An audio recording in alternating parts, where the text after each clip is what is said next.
Okay, I'd like to call the October Amherst County School Board meeting to session.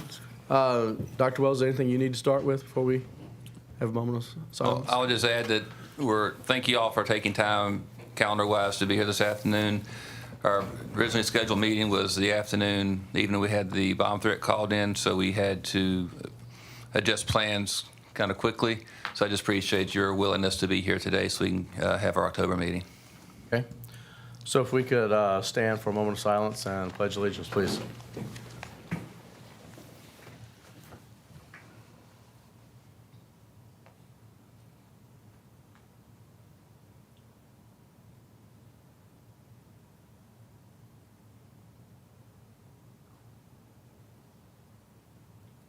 I pledge allegiance to the flag of the United States of America and to the republic for which it stands, one nation, under God, indivisible, with liberty and justice for all.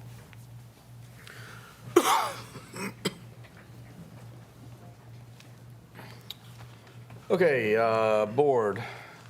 I make a motion that we approve today's agenda. Second. Do we need to close?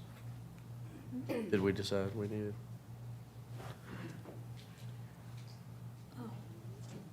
Yes. Okay. Do I do that now?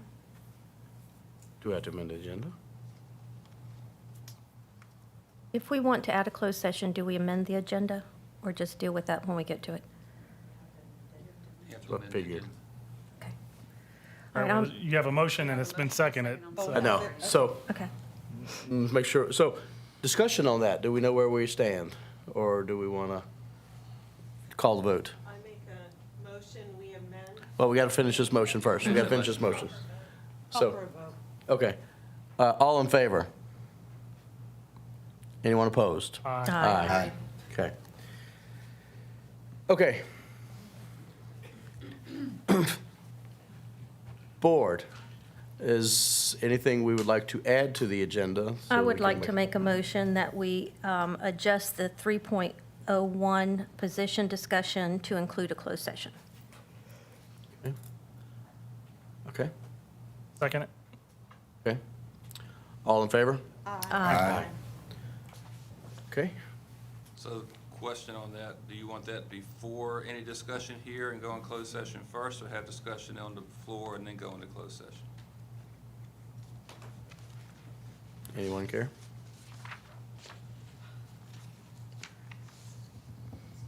I would recommend we do closed session. If you want a closed session, do closed session first. Right now? And then we can come out of closed, Well, when we get there, yeah. or do public comment first, Okay. and then do public comment, and then go into closed session, and then we'll come back out and move forward. Okay. Board, in agreement with that? Okay. Okay. All righty, so we have an agenda. Moving on to 2.0, public comment. We have one person who has signed up to speak today, Betsy Thomas.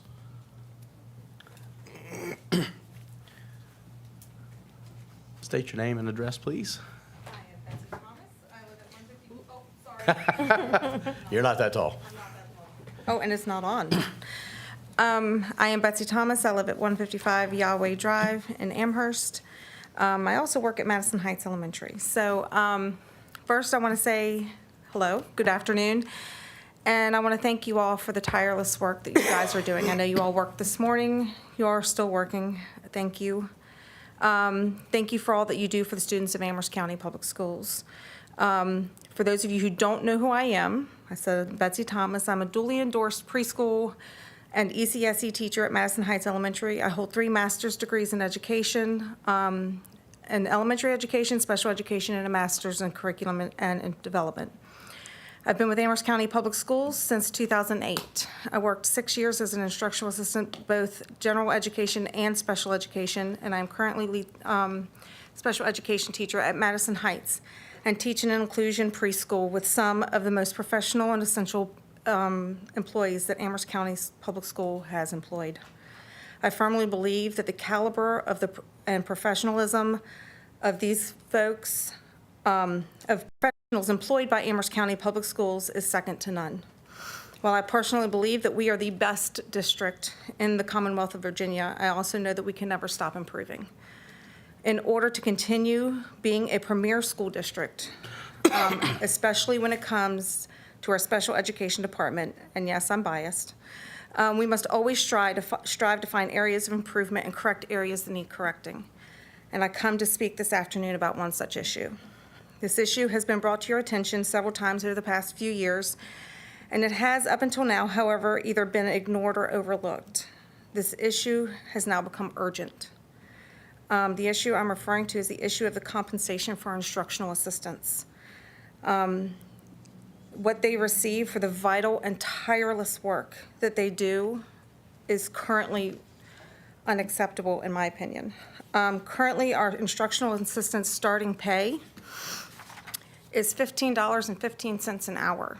It takes 4 years of working with our students to get a 24-cent pay raise.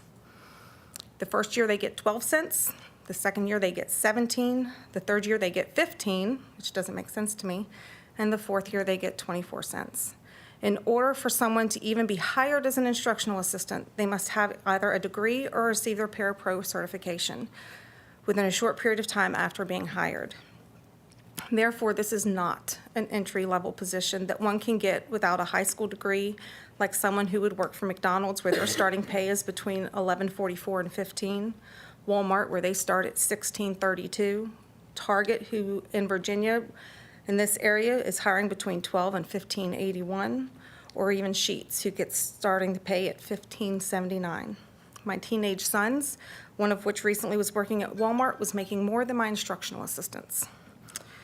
They can get hired and make more money at any of these locations than my extremely skilled instructional assistants who are working for Amherst County Public Schools. In none of these jobs that I just mentioned do the employees have to change diapers, get kicked, bit, scratched, or have the immense responsibility of teaching children and preparing them for their future. The federal poverty level for the state of Virginia in 2024 is $15,060 for an individual, $20,440 for a family of two, $25,820 for a family of three, and $31,200 for a family of four.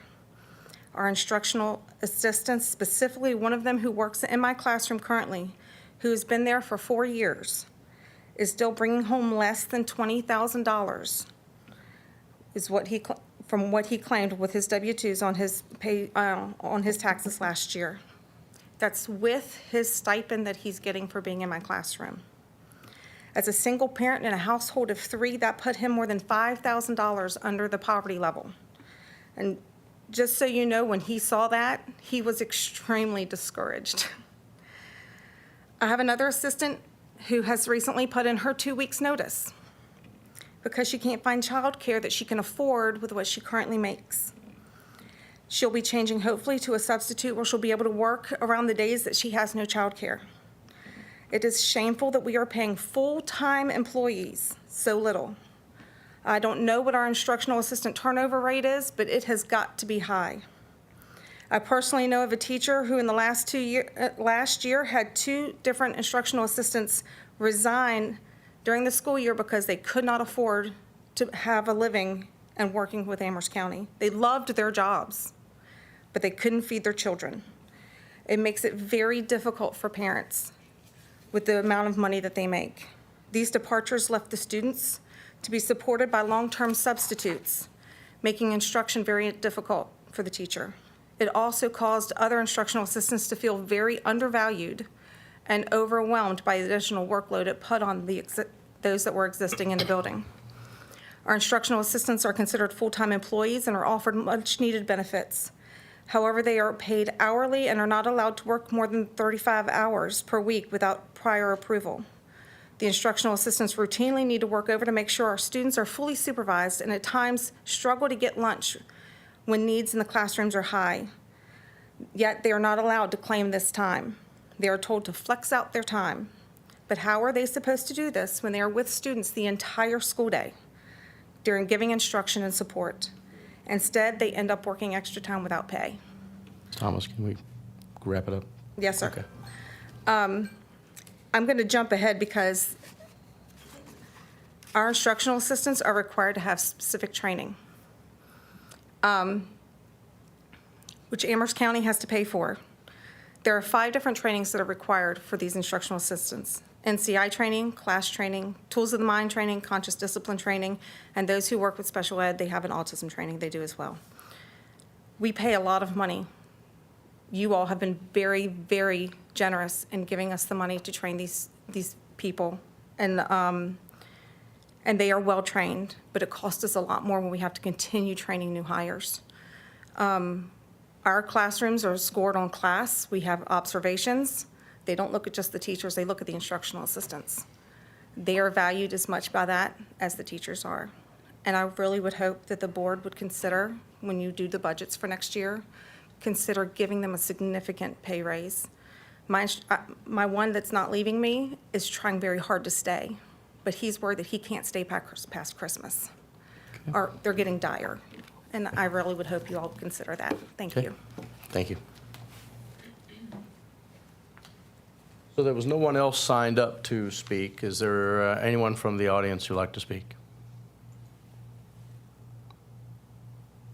Okay. So seeing none, we'll move on to 3.0 discussion. So,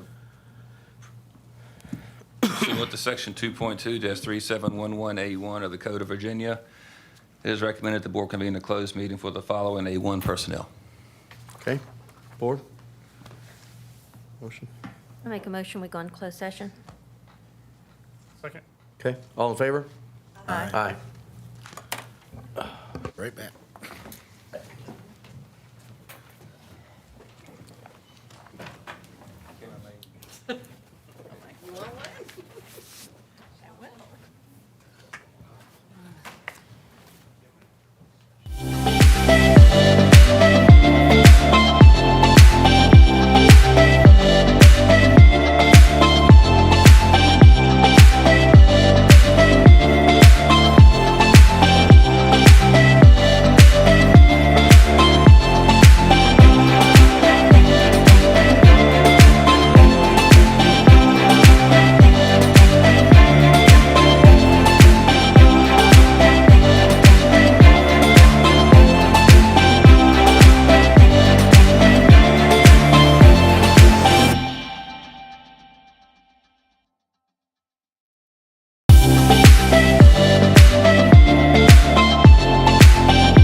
motion, we come out of closed session. Second. All in favor? Aye. Aye. Okay. Whereas the Aramis County School Board has convened a closed meeting on this date pursuant to an affirmative recorded vote and in accordance with the provisions of Virginia Freedom of Information Act, and whereas 2.2-3712D of the Code of Virginia requires a certification by this school board that such a closed meeting was conducted in conformity with Virginia law. Now therefore be it resolved that Amherst County School Board hereby certifies to the best of each member's knowledge, one, only public business matters lawfully exempted from open meeting requirements by Virginia law were discussed in the closed meeting to which the certification applies, and two, only such public business matters as were identified in the motion convening the closed meeting were heard, discussed, or considered. Mr. Terry? Yes. Ms. Thompson? Yes. Ms. Lee? Yes. Ms. Wells? Yes. Mr. Rossi? Yes. Ms. Saunders? Yes. Mr. Childers? Yes. Okay. So, we need a motion. I make a motion that we approve 7 instructional assistants and 3 moving salaried to classified positions. Hourly. No, classified to Classified to salary. salary. Sorry. Yes. 7 instructional assistant positions and moving 3 classified to salaried. Okay, we have a motion. Second. We have a second. All in favor? Aye. None opposed. Dr. Wells? All right. Good. Thank you, Mr. Chair. Thank you, Board. So moving on the agenda, we did the position discussion in closed session. Committees, and I just wanted to bring forward, one of the board members asked to mention committees. And so as we move into textbook adoptions or other committees, if there are committees, we will ask the board for representatives on those committees. And if we'd like to have one member on those committees, we will be getting a website committee started here pretty soon to review our website. And I would request that Mr. Childers serve on that, but it'll be at the board's purview.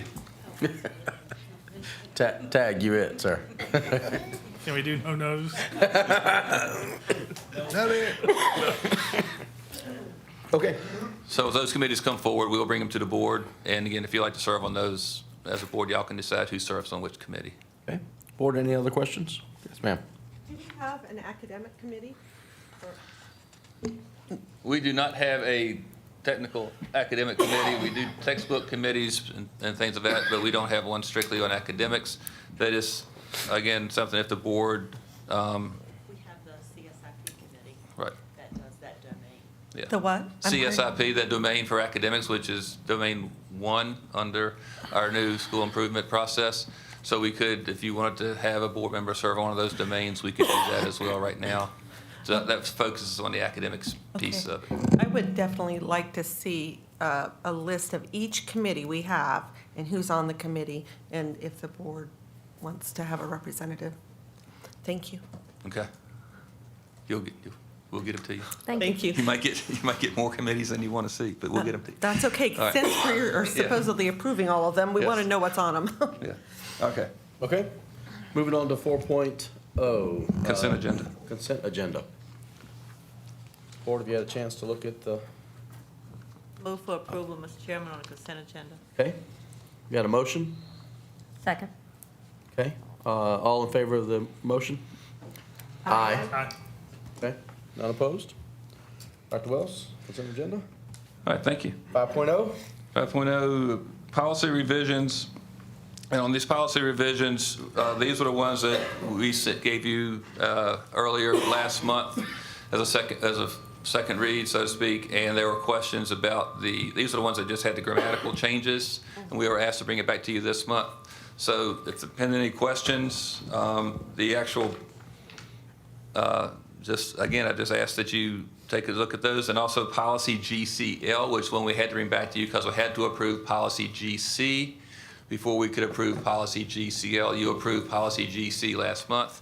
We had looked at GCL earlier in the year, but because we had to do GC first, we can't approve it until you had GC.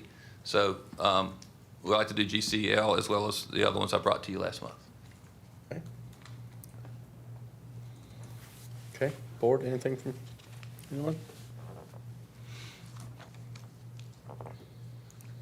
Do you need these approved this I month? need y'all to make a motion to approve. Okay.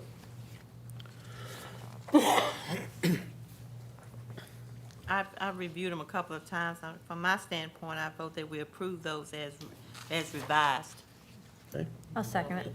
Okay. So we have a motion and a second. All in favor? Aye. Aye. Okay. Dr. Wells, we're All right, good. thank you. All right, I'm going to, essence of time, I'm going to go fairly quickly, give you 30,000-foot view on some of this information we're sharing. If you have additional questions or information you'd like to ask us, feel free after the fact or send us some messages, emails, questions during the month, and we'll answer them for you. So I want to make sure we meet our time hacks that we need to meet for the next meetings. All right, so Virginia School Performance Framework. I want to just go over this with you. This is going to be the new accountability system for next year.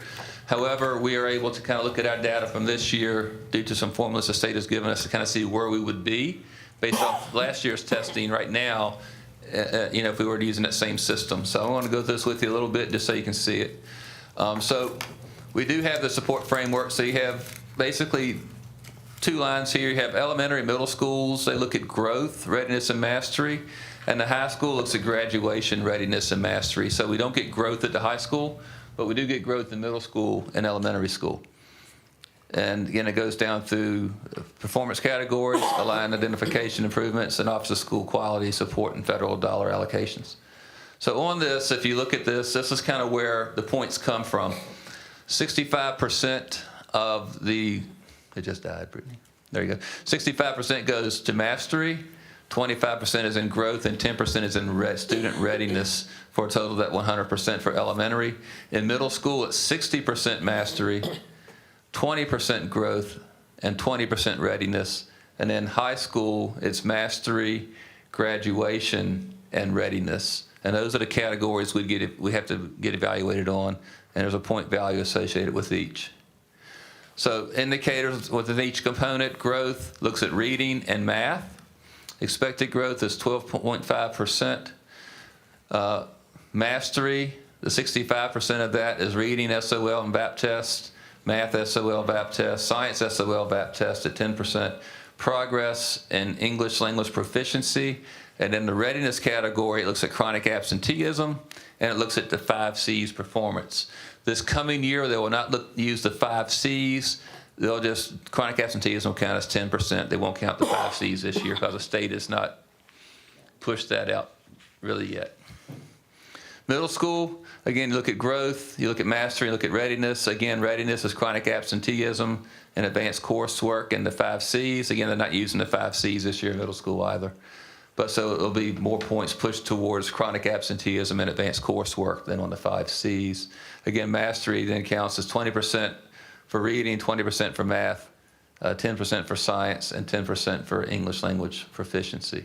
And then a growth, again, looks at reading and math growth. For the high school, look at graduation rate. We look at the federal graduation indicators. We look at readiness, which is absenteeism, the 6-year graduation rate, and Ready for Life 3E framework. And the 3E framework deals with enrollment, employment, and/or enlistment. So really, the ASVAB test becomes what they use for enlistment. So how many students we have take the ASVAB test actually counts towards our accountability. So questions on that? I'm hitting the high points, and then if you have questions, we can go in more detail later. So once you go through all the calculations, we have 4 categories for schools. We can be distinguished, we can be on track, we can be off track, or we could be needs intensive supports. I'm glad to say at your place you should have a piece of paper that looks like this. I think yours is in color, mine's in black and white. So on that paper, we have done the calculations based on the state formula of where our schools would be using last year's data. If we were using this evaluation system, as is where we would be. We have one school that would be distinguished, which is 90 points and above. It's only like 10% of schools in the state qualify for this, and we have one, and that is Temperance. We have Multiple schools that are on track, the high school, Amherst Middle, Amherst Elementary, Manellison, and Elin are all considered to be on track. And then we have 3 that are considered off track, but they're 2 of them are really close. They're like 2 points, 1 to 2 points away from being on track. And so just want you to see that. And so, that also kind of corresponds with some of the federal indicator material we'll be getting to you here in a little bit. Just want you to see that majority of our schools are either on track or distinguished. So based off the data. And y'all can't, there you go. That makes it easier. Maybe y'all can see what I'm talking about now.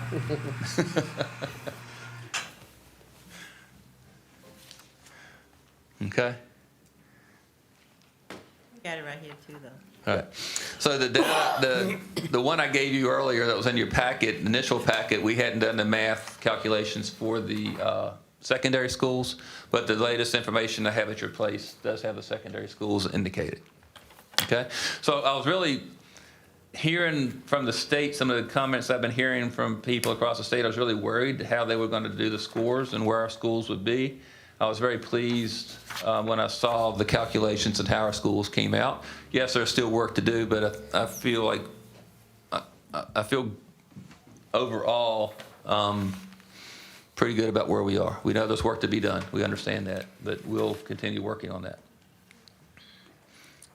Now, as how they did the calculations, I'm not going to sit here and try to explain to you the spreadsheets. I'll be glad to show them to you, but how they came up with those spreadsheets, I'm not 100% sure on. Are there any questions on that? I did want to just say that accountability and accreditation are separate now. We're moving into next year. Accountability is our results, and our accreditation is more on our SOQ positions and things like that in the school. So it's 2 separate things that we're dealing with. Okay? So when we hear about us being accredited, that means we have our right number of teachers, right number of this, right number of that. If we hear about our accountability, that's dealing with our student results. Okay? Questions at this time? Board, any questions for Dr. Wells? Okay. Yeah. If you have any during the month, reach out. We will revisit this next month and just come back as an old business if y'all have any questions regarding this or if you don't get them during the month. Okay? Thank you, sir. All right. Actually, I did have a comment. Okay. I did think it was interesting, the discussion about adding the ASVAB as one of the tests. Yeah. And, how it's kind of pushing the school divisions to begin to implement that test with their, high school students. And so, how well do you think that's going to be done? Like, do you think we'll have a lot of students that will participate in? What I would like to see us do is offer it to all 10th graders, and they can opt out if they so choose, but it also gives us it's an aptitude test. I know it's the Armed Services Vocational Aptitude Board, that's what the ASVAB stands for, but it has nothing to do with the military. It just gives an aptitude test of what you may be good at. And if our kids take it, 10th grade, 9th grade, whatever it may be, it gives them an opportunity to say, okay, I'm really strong in X. Maybe I should explore this as a career field. And it just gives us that information. Again, it has nothing to do with what job you'll have in the Army. The military uses that to look at your strengths to see where you'd be. But the test itself would just give our students a good indicator of where they'd be from a vocational standpoint. So I'm hoping we'll get a majority of students to take it, but I think my goal will be to offer it to 10th graders, and then we have it as in record for this, but also will help guide them towards 11th and 12th grade as far as career field. Okay. Thank you, sir. Next presentation. All right. Federal identification. So it kind of corresponds to what I just gave you a minute ago as far as the data there as schools that have been federally identified. A couple of them, one flipped from being identified to not, and so from being on track to off track. But we'll go through this with you real quick. So federal identification is different than state. Federal looks at things differently than the state does. States, for elementary, we get growth points and we get recovery points and those types of things, whereas federal, they don't look at that per se. So TSI, we have 3 schools that are identified as targeted support and improvement schools. They're identified annually, and it's based off subgroup data. So it's strictly subgroups and how those subgroups perform. Schools can be Title I or non-Title I, and they have low-performing student groups and the subgroups are economic disadvantaged, English learners, students with disabilities, Asian, Black, Hispanic, multiracial, and white, are the subgroups the federal government looks at. So under targeted improvement, again, none of our the high school was not, so a lot of this on step one, looking at federal graduation index doesn't really count for us because ours weren't at the high school level.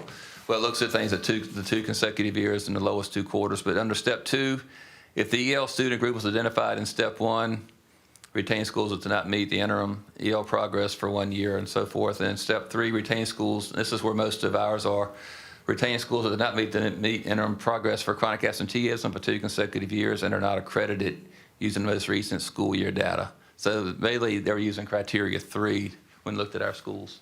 1 and 2 did not really apply to us. To get out of a TSI, it's annual. So if we show improvement and show growth this year, then those schools won't be TSI next year. However, if they don't, they could still be considered. It's an annual thing. So it's just every year they're going to be looking at how our subgroups performed. And if our subgroups perform and grow, then we can come out of it. If we're stagnant, there's less chance we'll come out of it. So that's just how that's working. This is all due to how the federal government and Virginia worked out their agreement on how to implement ESSA. It was through SIGSAC. So this is all part of that Virginia agreement with the federal government on how they're going to track this. And so one of the questions Mr. Childress asked during the month was, do we anticipate this? Well, I can say in early September, when we talked to Office of School Quality, none of our schools were identified. And 2 weeks later, 3 of our schools were identified because they changed the criteria a little bit. Just stating that up front. So what we have Madison Heights Elementary, and I went to all 3 schools.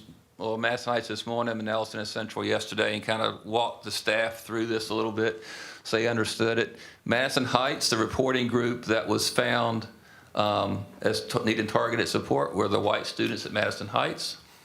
At Mount Ellison, we had the biggest groupings of students, economically disadvantaged, students with disabilities, Black students, multiracial, and white students. And in Central, we had students with disabilities and white students. So those are the groups that are targeted, that we have to do targeted interventions for. For the teachers, what I'm asking teachers to do is make sure your students, we identify our students, we know their strengths, we know their weaknesses, and we move them forward.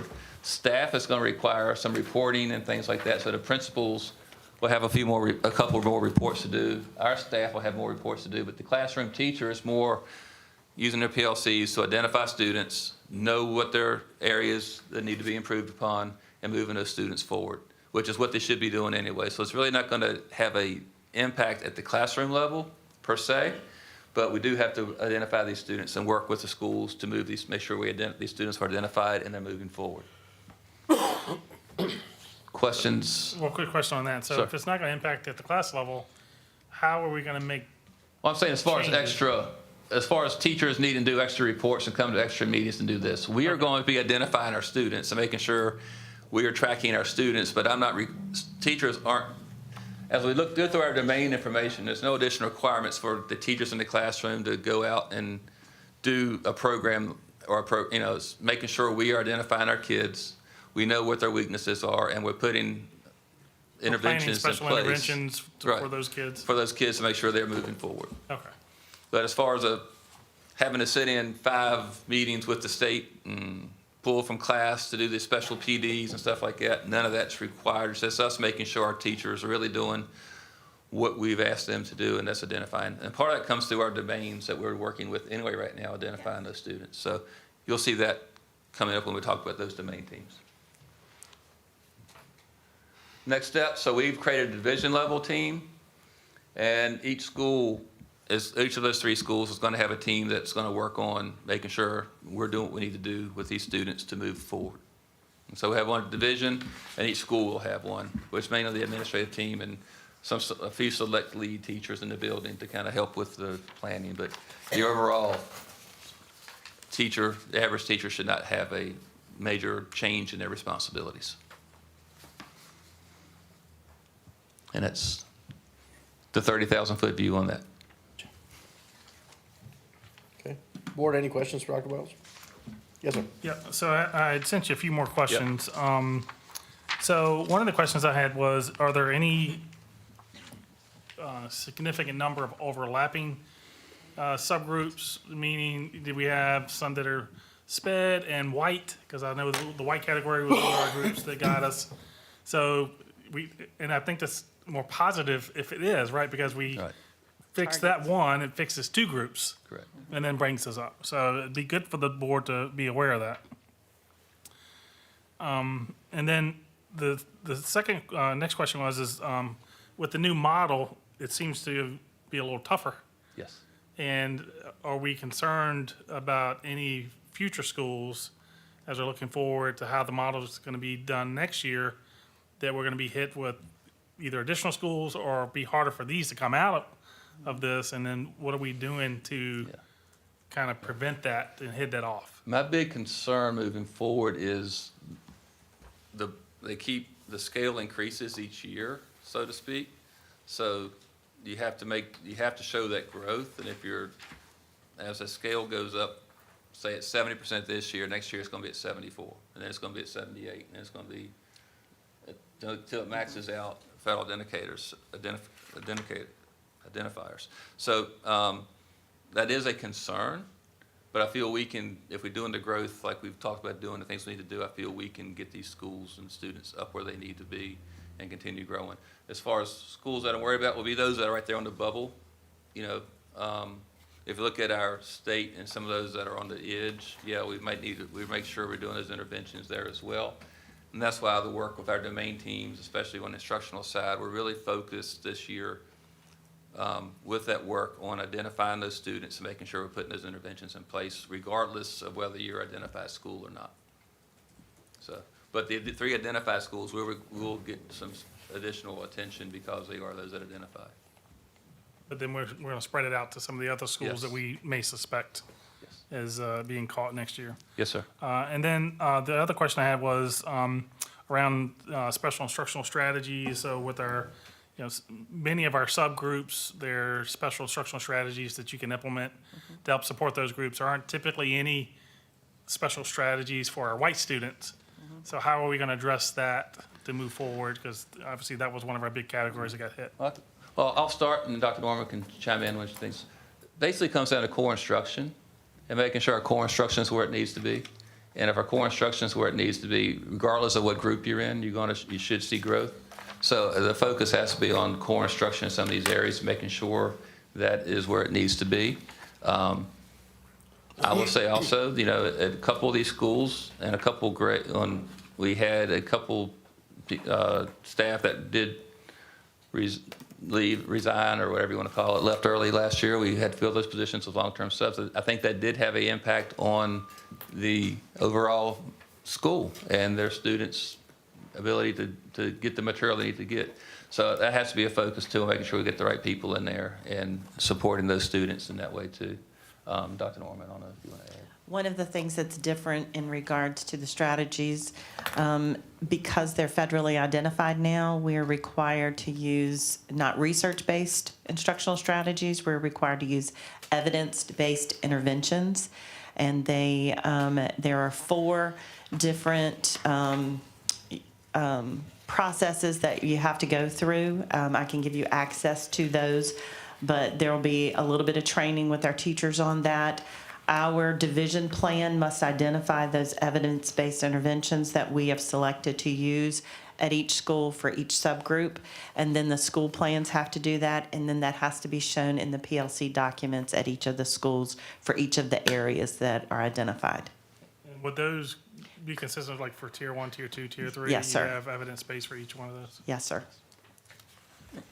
And I'll say I've sat in on 3 webinars. I think you've sat in on 4, 5, 6, whatever. So we're just getting started on the webinars on this, but we really haven't, I hate to say it, we really haven't gotten a lot of in-depth information yet. So there might be some questions that we have that we really don't have an answer to yet as far as what the expectations are at the state level. We're still getting information from the state. This is still fairly fresh off the block from the state. Okay. And I guess the last question I think I had was, is there anything that the board, we can do to assist, to help throughout this process? So, You wanna, or I'll go? I can start. I would just say, again, be understanding and supportive of our staff and know that, when we will be pushing into schools a lot, not only for this, but for just good tier instruction. So, I would just ask that, from a financial standpoint, I can't say anything there, but particular to these, we can apply for $50,000 grants to the school, per school, but they can't be used for personnel. I can't hire people with this money. I can do programs like I can do before and after school and pay stipends or stuff like that for somebody to stay after school. I can pay for transportation with this money. I can buy programs with this money, but I can't hire people with this money. So we're going to do the application and apply for those. So that'll give us some additional funds to help support programs in the schools, but I can't get people with this money. Right now, I don't anticipate coming to you unless we're at, looking at some of the issues we talked about in there as far as student numbers and things like that. But I don't anticipate coming to you for that unless we need to. We'll adjust and fire. If I come to you saying I need a position, then it's because we need a position. But right now, I'm not anticipating that based off of this. I would say that the support that I need coming from the board and that we, as a division level team, is just when, at different times in the years, our people on the front line get stressed, get overwhelmed, have a lot coming at them. For these 3 schools that are identified, even though it is paperwork that we have to do at the division level, we still have to hold them accountable down to the IA and the teacher in the classroom, and making sure that the lessons are aligned and that the information goes out and the instruction is quality instruction. And that becomes overwhelming when we're in the buildings a lot and then the state may be in, or we've asked for certain things and it's just a lot. So patience, and for when teachers or administrators or community members come to you, let us know so that we can work with them.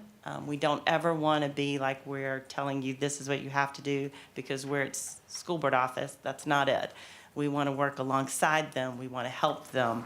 And that's often hard for teachers or anybody in the school to kind of see that.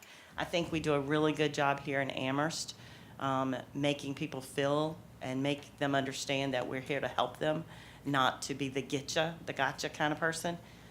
So if that is the number one support I need right now. And I think we can, as a school community, we're all in it together. This is all our kids. And if we come in it as that teamwork and holding people accountable and coming in and coming to your job and not being absent and making sure you got your lesson plans done and that you're there for the kids, that's what we need to make sure that, and parents send their kids to school. That's important. Yeah. And I would say, on the staff side, y'all do a great job in here of thanking people for everything. And I would just say possibly, if you see something going on at the school and you're out there, a note or an email to a teacher or to a principal or whatever, just say, hey, appreciate what you're doing. Sometimes those little things like that mean more than we realize. And so I could say if you have a chance to do that, that would be something I think would help some of our staff and just make them feel the appreciation. So. Okay. Board, anything else? Yes, Ms. Yes, Justice.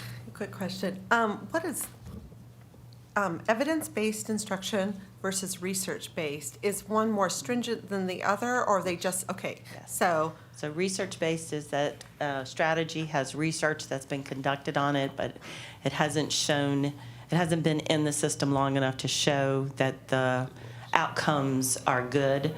And so the evidence-based is that there's proven track record that this particular intervention has worked with that grade level.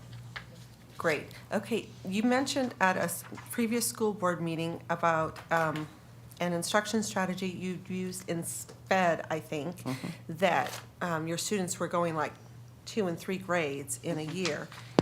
Can we use these funds to incorporate that with those students Yes, as ma'am. well?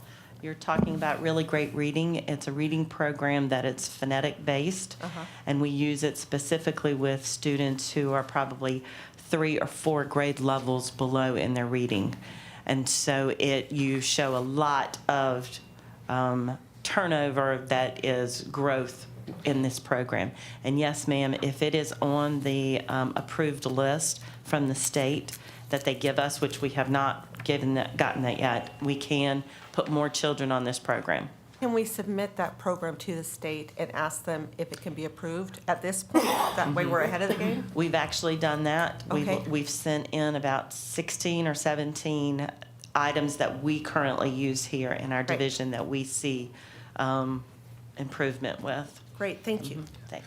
And as far as the other questions that board members had, that's in the packet, you have those questions and our attempt to answer those questions. So you can look at that, and if you have other questions to follow up with, please just reach out to us, and we will respond appropriately to those questions if you have any follow-up questions to those. Okay, thank you, sir. Anything else? Okay. Moving on, Dr. Wells. So next we're into administrative, Dr. Hoden. Sir. So, do you have the clicker? I have the clicker. You want me to do it or you want to do it? All right, so just a couple updates on the construction project. Some very exciting news. Started putting the brick on the outside of the building, which you'll see. I'll kind of roll through this quickly. A lot of the interior masonry work is being completed. The classrooms, the wings on the stage, as you see here. Sorry, the shadows make that a little tough. The exciting news was when the structural steel trusses were delivered for the auditorium. Those were put in and spanned. You'll notice there that you can see the stage there on the right picture in the front, and those trusses span that. And there's a picture looking at all those trusses. They were 139 feet long. And there you see the decking going on top.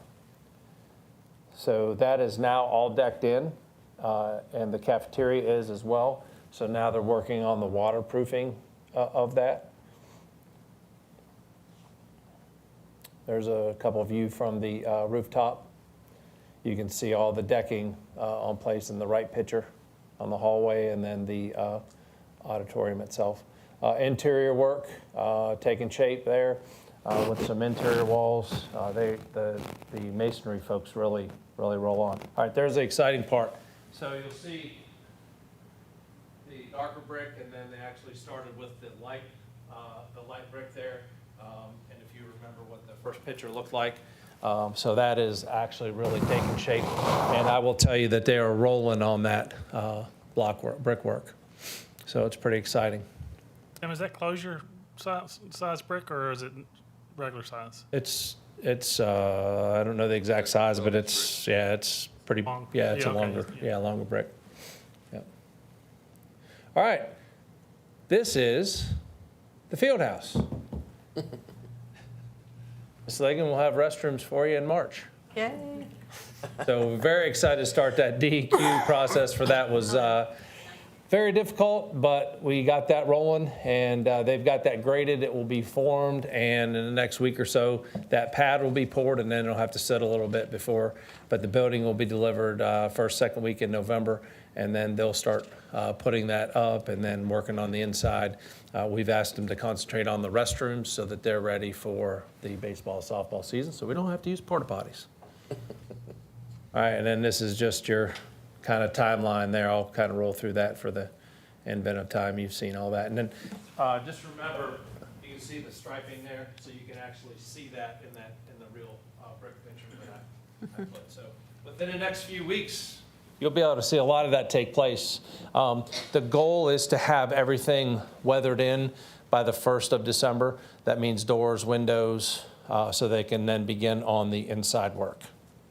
Okay? Questions? Are we going to sing Deck the Halls? Sing whatever you'd like. We're excited, though, to get it going. Thank you, Dr. Hood. And then the other information I shared with you in closed session that I have for you today. So any questions on any of that information that I shared? Thank you, sir. Okay. 7.02, you have the student suspension report for September. Okay. Board, any questions? All right, thank you, Dr. Wells. That's it for me. All right, thank you, sir. 8.0. Ms. Laconich, Finance? Good afternoon, Mr. Chair, members of the board. Before you this afternoon is your September financial reports. There's really nothing new to report as opposed to last month's August report. Everything's going as expected. This is the first month you'll see sales tax. If the amount's not concerning, it's something we'll always watch. It's just not enough right now to see a trend pattern. The Odrick Cove report, you'll still see the one large overage in the area of textbooks. We'll take care of that with the textbook reserve. Supplemental appropriation should come to you in November. The October report, so next month at the November meeting, you'll have the October reports, and that will be a better report that will have everything encumbered as far as payroll, their salary benefits, including the stipends, and that will be a report you can actually see better the budget to actual and let us do that analysis. The ADM report, we had mentioned that at the last meeting. The ADM is still down. It's not down as much as it was in August, but we will continue to monitor that as well and see what we need to do if needed to make any adjustments. Do you have any questions? Board, any questions for Ms. Laconich? Just a quick ma'am. one. In Object Code 3120, it shows that we've spent 71.2% on other professional services, and then Object Code 4000, we are at approximately 57% for internal services. So I just want to look at that. I don't know what that entails, so I know that that's way over where we should be for the year. I just wonder if you can tell me what's within those line items. I'm sorry, say that the second one I heard was 4,000? 4,000 and then 3120. So on the 4,000, are you showing it over budget? Unless I wrote the wrong number, yes, I did. I was seeing 56.79. But I may have just written the wrong number down. Let's Okay. just talk about 3120 then.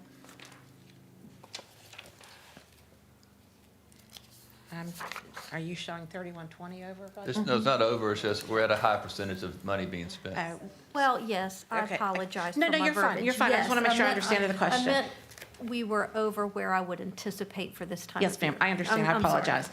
No, so when we know that there is a contract, so, and like, we contract out for with Southern Air for, for their services, we actually put in a purchase order for the entire year, the amount that we know we're gonna need to spend, and that holds that money aside. So when we do that, it does show, at the end, the percentage that's spent. It's really this percentage that's set aside. So for it to be high, it just means that the majority of it is encumbered. So we have spent in that area 539,000. We have 708,000 that's encumbered. I can get you some more detail if that'll make you, just. I guess I just would be interested in what Absolutely. contracts would be within those two. I can do that. Okay, I appreciate it. And then I noticed that in 6011, under uniforms, we are over, not a lot, so I'm not concerned with it being over. I know that we will take care of that. But my question is this. In previous years, I've noticed at times that our budget has, there's an adjusted budget line. What's the protocol for adjusting the budget versus showing it as just over? So the only time you will see something in the adjusted budget is when I bring to you a supplemental appropriation and the board has approved it. Thank you. So that you will start seeing that after I bring that first supplemental appropriation. What has happened, I know you said it wasn't a lot, but for the uniform supplies, they use a company that washes the uniforms and such. And maybe Dr. Houghton can back me up, but there was something with the wash machine, and they're actually using them to clean the mop heads and stuff. So that's why that area has gone over budget. Well, thank you. And my question was more about when we go to adjusted budget versus over. Gotcha, okay. Uniform, I know that y'all will take care of that. Thank you. Yes, ma'am. Thank you. Anything else for Ms. Laconich? Thank you, ma'am. Dr. Wells? Next, we have student services. Mr. Neighbors is at a conference, so Dr. Norman's going to cover this information. Try to step in. He just wanted me to provide you with the documentation that you had requested last meeting regarding Best Labs. Totaling up just for August and September, we had a total of 56 students with 577 visits, which is well above what we had anticipated. The one thing that he wanted me to make sure that you understood down at the bottom, that little circle piece of it, making sure that you understood that the majority of what we're doing with students, they're not those frequent flyers. Those are the ones that really need intensive support. And so we're seeing 10 or more visits come from 26% of our population of where these are in the schools, Amelon, AEC, Central, and Madison Heights, with 6 to 10 visits from students at 16%, which is right where he thought that they would be. And I didn't know if Dr. Petrone would like to add anything to that. Okay. Kindergarten and high school are showing high numbers, but that's understandable. And the high school numbers are there for AEC. There's the most 10th grade. Yes, ma'am. I know that you said we have 56 students participating so far. How many do you anticipate, or what's the goal? I think the goal is as many students as need the service. Yeah, there we go. There's no limit. We're only limited by the time in the day. So as many students who need the service is who's going to get it at this point. Since it's ours, like when we had day treatment, one clinician can only have 6 cases. We don't have any kind of limit at all. So, yeah. At some point, we hope that this is something that every student in the building can access if they need it. So, for example, if a student's dog dies and they're very upset, but this is a student who normally doesn't have any problems, they might need a day where they go and visit the Best Lab and have some calming down and learn those skills. But right now, it's only open to students who have gone through the IST process, and this has been identified as an intervention for them. Okay. Any other questions? Good question. Yes, ma'am. I thought the visits were just 15 minutes increments. Yes. Okay, so we're not going there for a day. Okay, thank you. Thank you. Did you have something? Okay, just make sure. Moving on. Dr. Wells? Next, we have Human Resources, Mr. Gallagher. All right, good evening, Mr. Chair, members of the board. The first, I have 2 items for you. The first is the vacancy memo for this month. That was on the 10th, however, so there are a few changes. We have hired one of the 2 music positions and both the custodial positions, and there are still interviews for some of the other positions. It's a challenge to find some of the professional positions. You know, Spanish, there are not a lot of candidates. We do have a few music candidates upcoming. One of the challenges, I don't know if you all are aware, but U of L is closing some of their programs. They're kind of downsizing, unfortunately, and some of those areas are undergraduate special education, secondary science, Spanish, and music programs, both of which we have vacancies, and reading specialists. So that'll be a bit of a hit, but hopefully other universities will make up for it.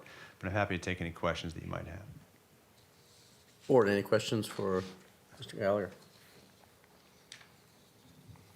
Okay. Thanks, sir. Right, you're welcome. The second item is a policy, suggested policy revision to GBMA, support staff grievance, and this came from our board council recommendations that we provide revisions to clarify the process.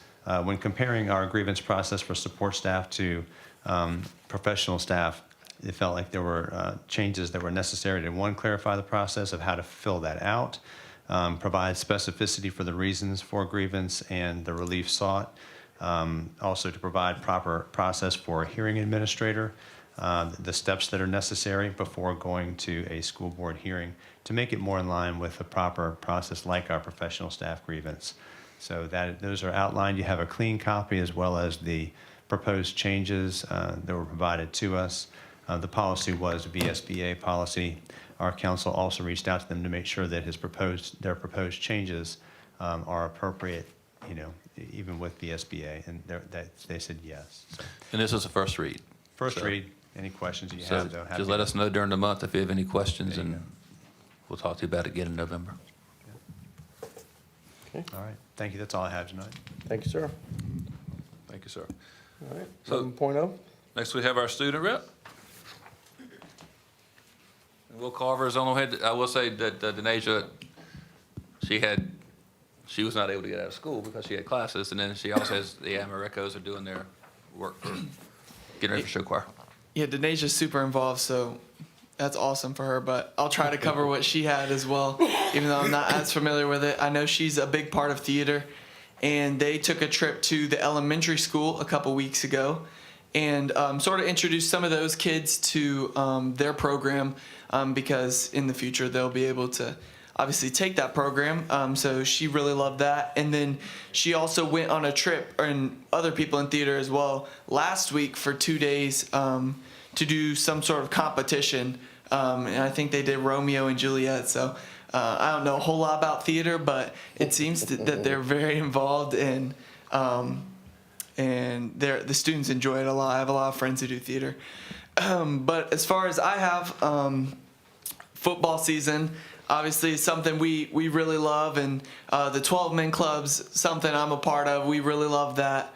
Cheerleaders are having a blast. The football team is doing very well as well. So we have another game tomorrow against Rustburg. It's a home game, and our theme's Pink Out. Something we talked about, I was talking about with other students, is when we have these themes, especially when it's one color, it's awesome that the students do it and it gets them involved.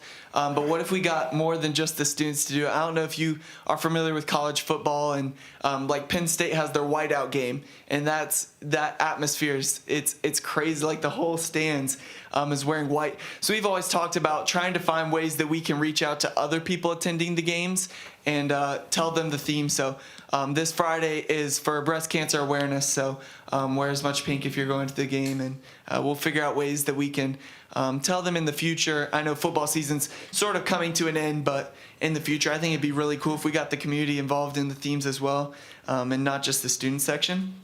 But along with spirit themes and stuff like that, we had a spirit week a couple weeks ago. We had a camo day, a twin day where you dress up as somebody else. I know a lot of students dress up and their teacher will be like, I'm wearing this tomorrow, you can wear it. And I know a lot of students love that. So, you got kids wearing a red tie just like their teacher, and they enjoy that.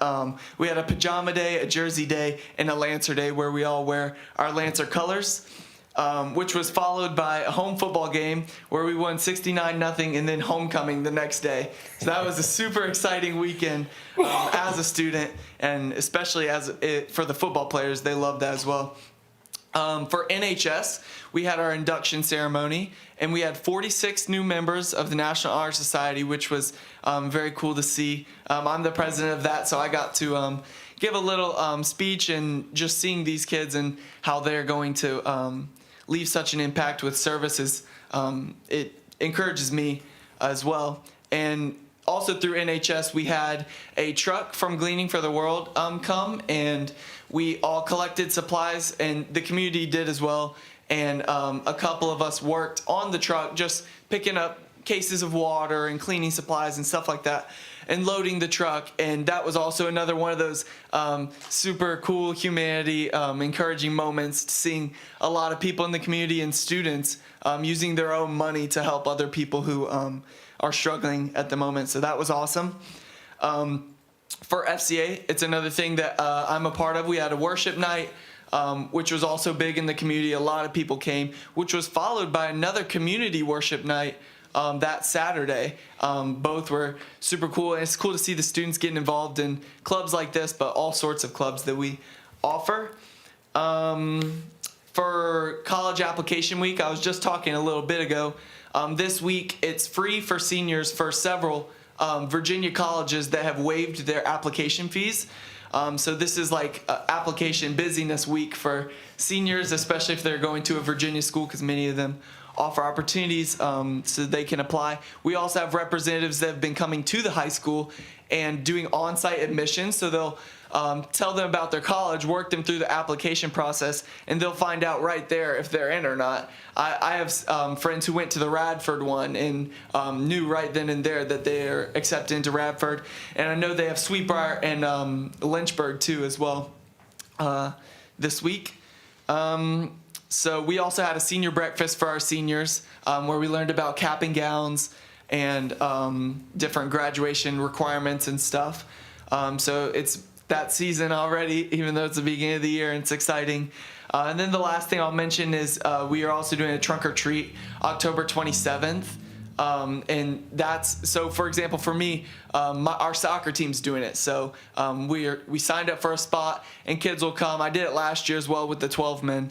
And kids will come up dressed in their Halloween costumes and get to see a little bit of student life, because we'll have clubs handing out candy and sports teams handing out candy, but also individuals who want to decorate their car and have a fun Halloween season. So that's all I got for today. Thank you. Yes, thank you, sir. Thank you, sir. I do want to put on the record, because earlier we had a discussion, so you got a haircut. Would you mind, for the record, Will, tell us what happened to your hair? Yeah, I've had hair, long hair since I've been in high school. Really was the last time I got a big cut, but I always said I'd grow it out so I could donate it, and it was finally long enough I got to donate a foot. We haven't sent it in yet, but I have the drying braid on my shelf, so that's a little gross, but it's exciting, and that somebody else will get to. Where is it going? To Locks of Love. Wonderful. At West Palm Beach, Florida. Thank you, sir. Great. All right. Okay, Dr. Wells? All right, Superintendent Matters. Really quick on the bomb threat. I do appreciate y'all's understanding on that. I want to share a little bit of information. The Sheriff's Office has done a couple of search warrants to Google and things of that nature. They're trying to narrow down the information there, but we do know where the call came from and what time the call was made. However type of phone it was, they can't track a number, but they are working that through the matters. And if anybody's listening, if you know any information about that, please let us know, let Sheriff's Office know, so we can bring this to resolution. I do want to thank Virginia State Police and the Sheriff's Office and all the other local organizations that supported us in this, because we had state police officers from as far away as Petersburg and up near Winchester. We had college dogs from Liberty University and Ferrum. And so we just want to thank them for providing the support, because due to the way the call came in, it said Amherst County Schools, which means we had to search every school before we could let students back in. So we started at 8 o'clock on that Thursday night till about 11, knocked out 4 schools overnight, and then came in Friday morning and searched the rest of the buildings with the dog teams. And we're able to call them all clear before we can get students back in. So again, luckily, nothing was there, but we still have to do follow our protocols and make sure we're taking care of these things.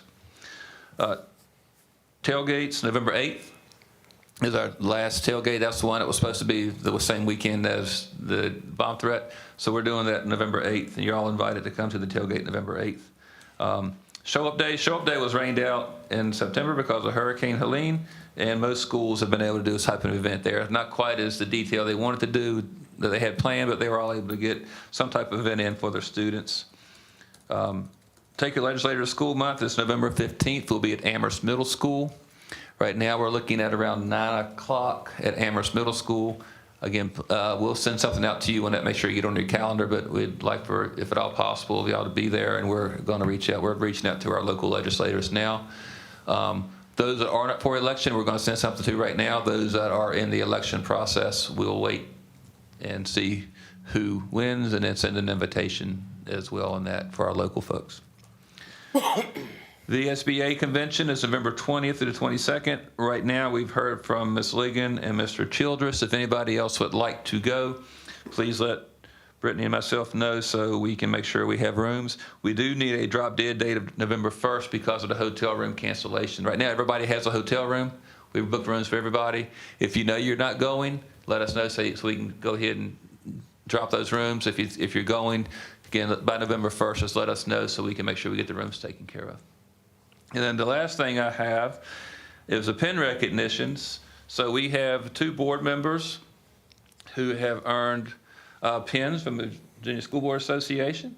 And Ms. Ligon earned a award of distinction, which is the Starfish. You should have that there at your place. And Ms. Thompson earned the award of excellence, which is the silver pin at her place. I want to congratulate you and thank you for your work. And again, that's all I have. So thank you. Great. Thank you, sir. All righty, so moving on next to our committee reports and our individual school board members. So, Mr. Childers, All right. kick us off, please. I say this every time, and I promise I will keep it brief. Just a couple quick things. So I did get to attend 2 VAS AI training sessions since our last board meeting, very informative. And I'd be curious to get information on where our vision is from the leadership here and what we're doing with AI. Are we allowing students to use it? Are we allowing staff to use it? And so on. Also attended the Region 5 Tech Directors meeting, of which I'm the chair. And in which we also talked about AI. We talked about some initiatives for some grant opportunities for our school divisions. And same with attended the VDOE Technology Committee. And then our next STEM board meeting is November 12th. And then last, put this up here, just wanted to invite everybody out to Manellison is having their community dinner tonight at 5:30. And so if you're able to come out, please come visit Manellison and get a free meal. They'd love to have you. And that's all. Okay, thank you. Ms. Saunders. Okay, I'm keeping mine brief. I would like to say to Ms. Thomas that came earlier and spoke that we hear you, and we wish she had been at the budget meeting, because this was actually discussed, and we definitely want to pay our AIs more than Chick-fil-A and Sheetz. So that was my main thing. Congratulations, Ms. League and Ms. Thompson. That's it. Mr. Rossi. Yeah, we'll definitely keep it short. It's been an extremely long day. I understand some of our people work many hours and they work hard, and I want to reach out to those teachers. And I got a chance to really gobble up some of the data that we've seen and where we ended the year last year and where we're at now. And it's a struggle, but we're moving forward. It seems slow, but it's an ongoing effort. And I want teachers to know that we're rooting for you. We're going into budget session, and hopefully we can do a lot more than what the state recommends, because I don't see that. I don't see that passing this board. And and the victims down in Tennessee and North Carolina, just please keep those people in your prayers. Thank you, sir. Ms. Justice. Thank you. Central Virginia Governor's School has not met. They will meet again in December. I just appreciate the teacher that spoke today and advocated. I just want to urge fellow board members to go ahead and take a look at the VSBA legislative positions. There's one regarding advocating on English learners. There's one about SOQ funding. And then if you look in the large packet, if you go to legislative position 4.19, that one is on volunteer service, and VSBA position is to advocate for felons on a case-by-case basis to be volunteers and mentor our students. So these are some of the things you want to look at. We'll need to vote on it so we can give direction to Mrs. Ligon for the delegate assembly. Thank you very much. Ms. Ligon? Okay, yes, it's been a good day. Laurel has not met. We'll be meeting in December. We haven't met since I saw you last. I did attend the Johnson Health Center opening in Madison Heights. That's going to be a great thing for our county, more services being offered to of all ages.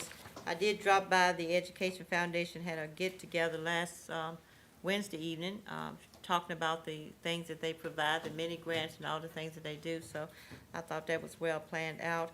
I do have the VSB delegate book with me, and the positions are in there for you to look at. Do I need to?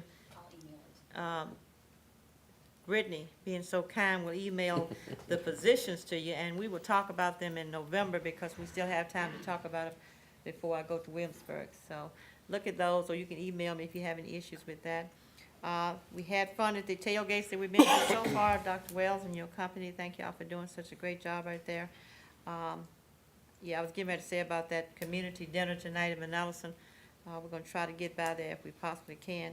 But, and I did get, Dr. Wells, I looked at the comprehensive plan book that I picked up here. Did we get those though? Yes, ma'am. We did, I must not have been here. But anyway, I love the book, and inside it, and I'm through, is that so many schools have a wish list. And I looked at that, mostly needing some volunteers for lunch, some help with this, that, and the other. So I plan to take that to my church on Youth Sunday, which is this week, and let some of the parents may be interested in volunteering for some of those great events. And I think the background check and all that is still in order, right, in order to volunteer. So I thought that was very good. So I'm not gonna go on and on. We got a lot of work to do today. We've talked about a lot of good things, so since there's no football that I watch tonight, I'll be reading all that stuff y'all gave me. I'm good. Thank you, ma'am. Ms. Thompson? I'm going to keep it shorter. I just want to say thank you to the teacher that we got the email from and the one that spoke with us today. And I appreciate everybody's efforts. I know it's been a long day, so I don't have anything else, but just thank you for all the efforts to collect everything, facilitate, and get the information together. Okay, thank you, ma'am. So, yeah, I would like to start off by thanking the board for putting in the day today. We had a lot of things going on, and Dr. Wells, your staff, hanging with us all day, doing the duties of Amherst County Public Schools. Well, I got to come see Hercules when the freshmen put the play on. If the board has never seen a play at the high school, you got to check them out. They do a wonderful job. And I do want to reach out to the teachers. We hear the information, and like I said, we talked about that earlier today when we looked at our budget stuff. So that is stuff that we will be considering. I don't have a whole lot more. Thanks for the presentations. It's great seeing what's going on at the high school. The construction is coming along, and it's looking wonderful. I get compliments from people around the county all the time that they like what they see when they go up there. So thanks everybody for everything, and that's it for this month. Do I have a Motion to adjourn. motion? Make a motion that we adjourn. All in favor? Aye. All right, thank you. You got this one.